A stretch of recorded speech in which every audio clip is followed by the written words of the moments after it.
something that hasn't happened yet.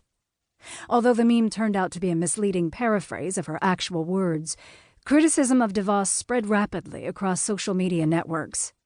Critics jumped on the logical incongruity inherent in the false statement. Obviously, one plans for something precisely because it hasn't happened yet. This basic principle is the foundation of all preparedness, not to mention the dictionary definition of to plan. In mocking DeVos, her critics took on a position of knowingness in the face of her apparent incompetence. However, the expertise they claimed was not knowledge of what would happen, but of the meaning of preparedness itself. This criticism of DeVos, coming from the left and center of the political spectrum, was motivated by the same impulse behind the articles and think pieces questioning why the Trump administration was not prepared for the COVID-19 pandemic. It is an impulse that emphasizes the value of expertise and professionalism, including carefully crafted and thoroughly tested disaster preparedness plans, as the answer to the incompetence many members of the Trump administration have displayed.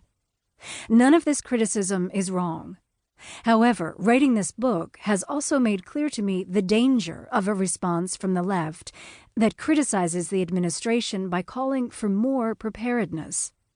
Ultimately, as Training for Catastrophe will argue, it is this kind of criticism that upholds and reasserts the logic of preparedness as a national security paradigm.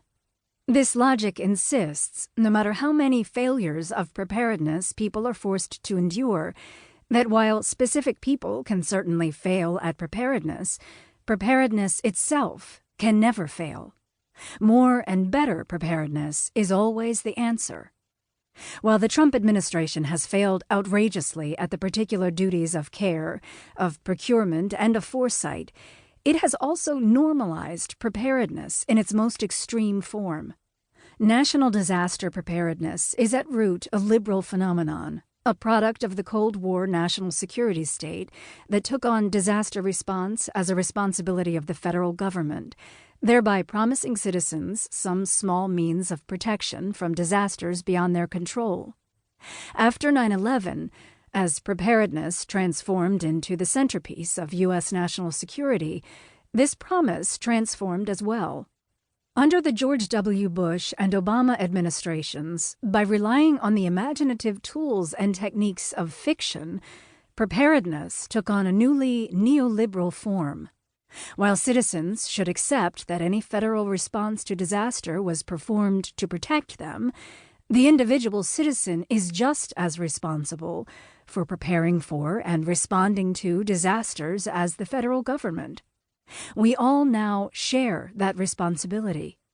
The neoliberalization of preparedness emptied out the promise of collective protection and recovery. This is the form of often violent neglect described and critiqued in this book. But as Trump's presidency drags on, it becomes clearer that this paradigm is shifting again. Or, more precisely, it becomes clearer that certain latent tendencies are surfacing with greater frequency.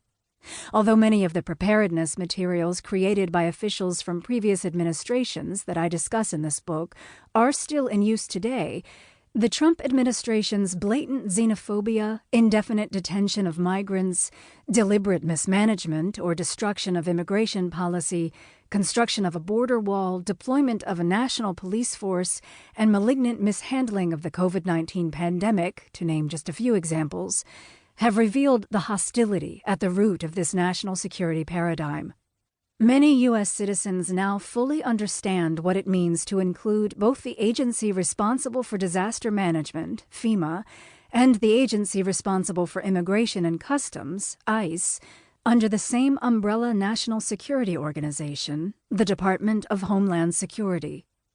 This organization is technically neither a law enforcement agency nor a military unit, yet it retains nearly unchecked power to act as both within the borders of the United States.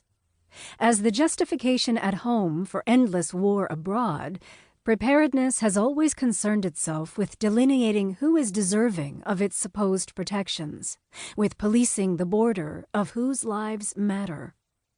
What those in the United States who have been fortunate enough not to have to face before